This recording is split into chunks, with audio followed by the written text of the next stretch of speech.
Hello दोस्तों, मैं दीपक मोहविया। मेरे YouTube चैनल में आपका स्वागत है। दोस्तों, इस वीडियो में मैं एनपीएस के ऊपर दो तीन टॉपिक पे बात करने वाला हूं। एक टॉपिक है कि क्या एनपीएस का निवेश म्यूचुअल फंड के निवेश से ज़्यादा सुरक्षित है, नेशनल पेंशन सिस्टम में निवेश करें या फिर म्यूचुअल फंड में निवेश करें। और एक कॉमन क्वेश्चन होता है कि क्या एनपीएस में निवेश करने पे मूलधन सुरक्षित है कि नहीं।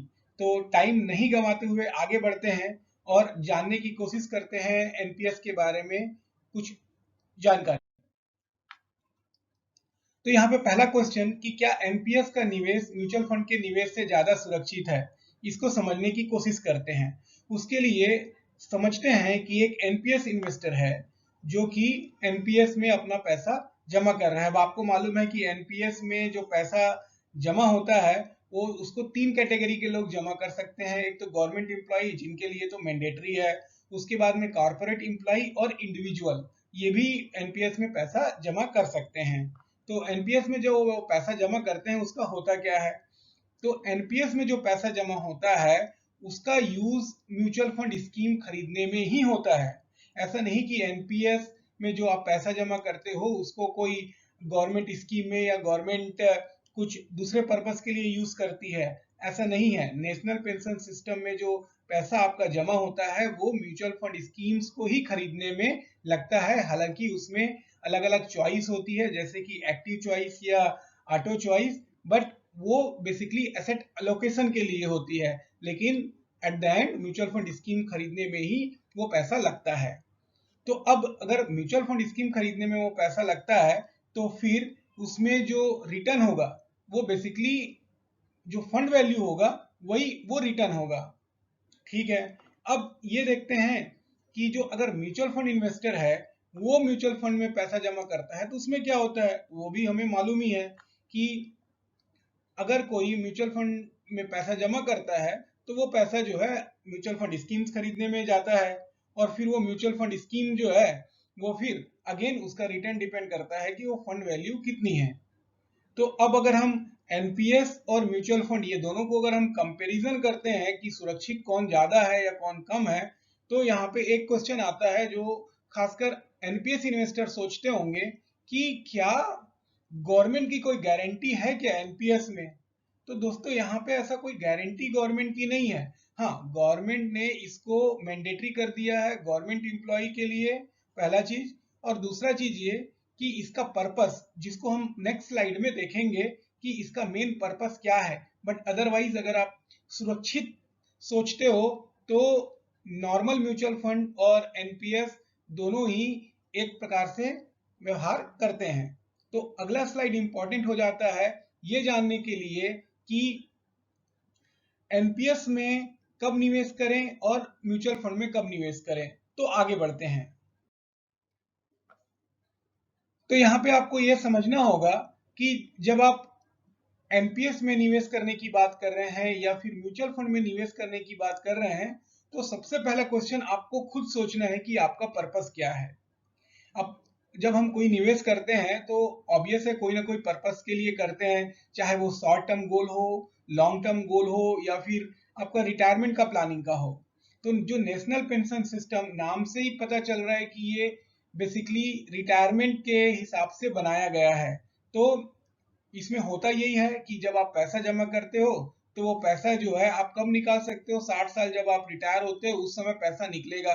तो वो जो पैसा जो उस समय जो फंड वैल्यू होगा वो आपको मिलेगा। लेकिन उस फंड वैल्यू में भी अब हम यहाँ पे बात कर रहे हैं कि रिटायरमेंट की, तो उस समय होगा ये कि जो आपका वो फंड वैल्यू होगा उसका परसेंटेज 60% जो है वो आप ले सकते हो।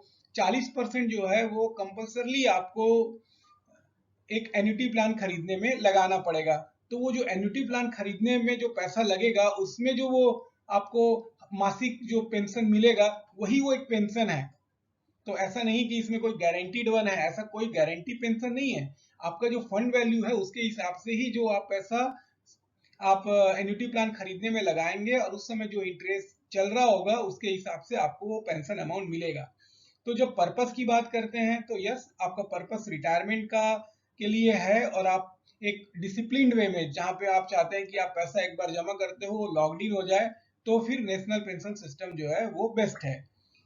बट अगर म्यूचुअल फंड में अगर आप सोचते हो तो यहाँ पे म्यूचुअल फंड में आप अब जमा करते हो तो आपका पर्पस बेसिकली कई बार होता है कि आप short term long term purpose के लिए भी कर सकते हैं। शॉर्ट टर्म पर्पस हो जाता है कि ठीक है 3 साल बाद आपको पैसे की जरूरत है, 5 साल बाद पैसे की जरूरत है, 7 साल बाद पैसे की जरूरत है, तो वो हिसाब से जो है आप म्यूचुअल फंड में जमा कर सकते हो। लेकिन अगर आप सोचते हो कि आप नेशनल नेशनल पेंशन सिस्टम में पैसा जमा कर दें और जब चाहे पैसा निकाल ले, तो उसमें पॉसिबल नहीं है। तो ये आपको समझना है कि पर्पस कि कितना पैसा आप रिटायरमेंट प्लानिंग के लिए लगा सकते हो और कितना पर्पस जो है दूसरे अदर गोल के लिए।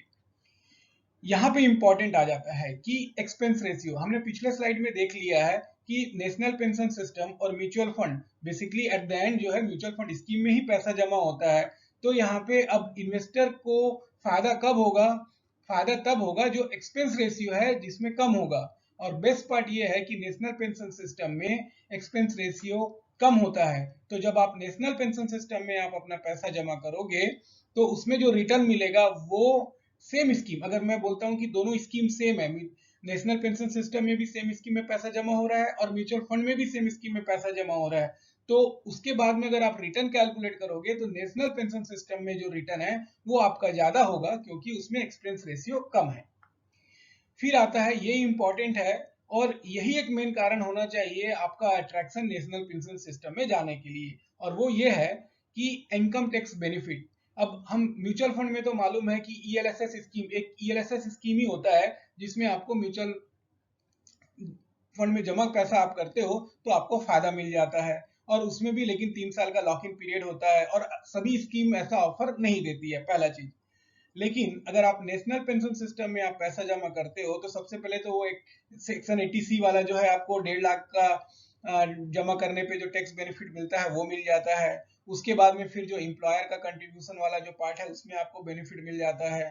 फिर तीसरा एक है कि 1.5 लाख के ऊपर जो 50,000 है उसके उसमें भी जो है आपको income tax benefit national pension system के अंतर्गत मिल जाता है। तो ये बेस्ट पार्ट हो जाता है कि अगर आप अपना टैक्स सेविंग के पर्पज से आप देखते हो तो नेशनल पेंशन सिस्टम में पैसा जमा करने से आपको ज्यादा फायदा होगा, क्योंकि अगर आप इनकम टैक्स का जो पैसा बचाते हो उसको भी अगर आप रिटर्न के रूप में कैलकुलेट करोगे तो डेफिनेटली जो है आपको ज्यादा इसमें रिटर्न मिलेगा, ये कह सकते हो।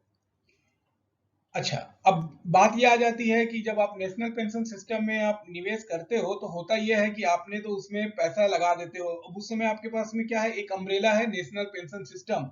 अब उस नेशनल पेंशन सिस्टम में अगेन चॉइस है, कुछ 6 फंड हाउस है तो आपका पैसा वो 6 फंड हाउस में ही जाएगा। आपके पास में और कोई दूसरे फंड हाउस को सेलेक्ट करने का ऐसा कोई चॉइस नहीं है। तो अगर 40 से ऊपर अगर म्यूचुअल फंड हाउस इंडिया में है, लेकिन आप जब इसमें निवेश करोगे नेशनल पेंशन सिस्टम में तो आपके पास में वो चॉइस लिमिट हो जाता है, पहला चीज। लेकिन म्यूचुअल फंड में ये है कि आप म्यूचुअल फंड में तो आप जो है कोई भी स्कीम, कोई भी म्यूचुअल फंड का स्कीम जो है आप खरीद सकते हो डायरेक्ट उनसे भी या फिर आप इंटरमीडियरी के माध्यम से। एक और है कि म्यूचुअल फंड स्कीम, तो यहाँ पे आपको ये म्यूचुअल फंड स्कीम चूज करने का कोई चॉइस नहीं होगा। आप जो है आप ये बता सकते हो कि एक्टिव चॉइस या ऑटो चॉइस, जहाँ पे आप ये बता सकते हो कि आपका कितना परसेंट जो है इक्विटी क्लास में जाएगा, कितना परसेंट आपका डेट क्लास में जाएगा, कितना परसेंट गवर्नमेंट सिक्योरिटीज में जाएगा, ये सब आप बता सकते हो नेशनल पेंशन सिस्टम में। लेकिन आप ये नहीं बोल सकते हो कि आप अपना पैसा चाहते हो कि आप इस पर्टिकुलर स्कीम में जमा हो, वो आपके पास में चॉइस नहीं है, वो फंड मैनेजर का चॉइस रहेगा। लेकिन यहाँ पे जब आप म्यूचुअल फंड में निवेश करते हो तो म्यूचुअल फंड स्कीम्स, तो हर म्यूचुअल फंड कंपनी का कई सारे स्कीम्स चलते हैं, इक्विटी स्कीम रहता है, डेट के लिए स्कीम होता है, हाइब्रिड स्कीम्स होता है, सेक्टर स्पेसिफिक स्कीम्स होता है, इस तरह से कई सारे स्कीम्स होते हैं जिसमें आप पैसा निवेश कर सकते हो, वो भी अपनी चॉइस का। वो चॉइस जो है आपको नेशनल पेंशन सिस्टम में नहीं मिलेगा। तो ये ऐसे मैंने आपको 5 क्राइटेरिया तो मैंने बता दिया है, और ये मेरे ख्याल से ये मेन 5 क्राइटेरिया ही है जिसको आप यूज करके ये डिसाइड कर सकते हो कि आपको नेशनल पेंशन सिस्टम में ही पैसा जमा करना चाहिए या फिर म्यूचुअल फंड में। अब अगला ये क्वेश्चन है कि क्या एनपीएस में मूलधन सुरक्षित है? हम जब भी कोई निवेश करते हैं तो हमारे मन में यही रहता है कि भाई हम पैसा तो लगा रहे हैं तो क्या वो पैसा जो है वो सुरक्षित रहेगा कि नहीं रहेगा, ये कॉमन क्वेश्चन होता है। अब जो म्यूचुअल फंड में नए हैं तो जो एफडी करते हैं उनको ये मालूम है कि एफडी करने से कुछ ना कुछ तो रिटर्न मिलता है, भले कि अभी एफडी में ज्यादा इंटरेस्ट नहीं चल रहा है लेकिन उसमें कुछ ना कुछ तो ब्याज मिल रहा है। लेकिन क्या एनपीएस में हम, क्योंकि पहला तो हम यही सोचते हैं, लोग यही सोचते हैं कि एनपीएस मतलब ये सरकारी स्कीम कोई है, और सरकारी स्कीम में होता ही है कि आप जो है पैसा जब लगाते हो तो पैसा तो डूबता नहीं है, और दूसरा जो है उसमें कुछ ना कुछ आपको फायदा होता है। तो यहाँ पे मैं आपको ये बता दूं कि एनपीएस, जैसा कि हमने पहले स्लाइड में देखा था, कि एनपीएस में भी एट द एंड जो है पैसा जो है म्यूचुअल फंड स्कीम में जमा होता है, और जब ये मैच्योर होगा उस समय जो आपका जो फंड वैल्यू है वही आपका फंड वैल्यू रहेगा। ऐसा नहीं कि उसमें गवर्नमेंट जो है कुछ एडिशनल ऐड कर करके आपको देगी। हाँ, ये अलग है कि गवर्नमेंट का जो गवर्नमेंट एम्प्लॉय है उनके लिए एनपीएस मैंडेटरी है, और वहां पे जैसे पीएफ में होता है उसी तरह से एनपीएस में भी गवर्नमेंट की तरफ से जो है उसमें कंट्रीब्यूशन होता है, ये अलग बात है। लेकिन कोई कॉर्पोरेट एम्प्लॉय हो गया या फिर जो है नॉर्मल इंडिविजुअल होगा, तो उनके लिए ऐसा कोई गवर्नमेंट की तरफ से कोई पैसा तो डाला नहीं जा रहा है। तो यहाँ पे और दूसरी बात, यहाँ पे हम बात कर रहे हैं कि मूलधन सुरक्षित है कि नहीं। भले गवर्नमेंट कंट्रीब्यूट कर रही है नहीं कर रही है वो अलग बात है, लेकिन जो आप पैसा लगा रहे हो वो सुरक्षित है क्या? तो यहाँ पे इसका आंसर है बिग नो, नो। क्यों? क्योंकि ये डिपेंड करता है कि उस समय जो है फंड का वैल्यू क्या चल रहा है। अब आपने जो है इक्विटी में ज्यादा पैसा निवेश कर रहे हो और इक्विटी मार्केट अगर क्रैश हो जाता है, हालांकि अब यहाँ पे जब हम बात करते हैं एनपीएस या म्यूचुअल फंड में निवेश की, तो यहाँ पे ड्यूरेशन ऐसा नहीं होता कि 1 साल 2 साल का, यहाँ पे ड्यूरेशन हम बात करते हैं 20 साल 30 साल 40 साल। तो जो इतना लंबा जो ड्यूरेशन होता है उसमें एट द एंड जो है आपको डेफिनेटली रिटर्न तो मिलेगा ही मिलेगा।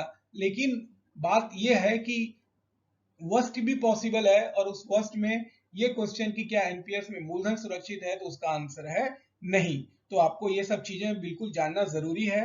और जब आप एनपीएस में निवेश कर रहे हो, चाहे वो म्यूचुअल फंड में भी निवेश कर रहे हो, यहाँ पे तो कंपैरिजन हुआ एनपीएस और म्यूचुअल फंड में, बट इन दोनों के भी अपने रिस्क हैं। और ये सब जो जानकारी मैं आपको दे रहा हूँ आपको सिर्फ एक बताने के लिए कि आपको क्या क्या चीजें ध्यान में रखना है। लेकिन म्यूचुअल फंड इटसेल्फ जो है वो भी एक रिस्की है, क्योंकि उसमें पैसा जो है डिपेंड करता है कि आपका कौन सा स्कीम ले रहे हो, बट उसमें पैसा मार्केट में जाता है, और मार्केट के उतार चढ़ाव को तो आपको मालूम ही है। और फिर म्यूचुअल फंड का जो डिस्क्लेमर होता है वो तो आपको मालूम है। तो ये सभी क्राइटेरिया को ध्यान में रख के आपको म्यूचुअल फंड के से निवेश करने का या फिर एनपीएस में निवेश करने का डिसीजन लेना चाहिए।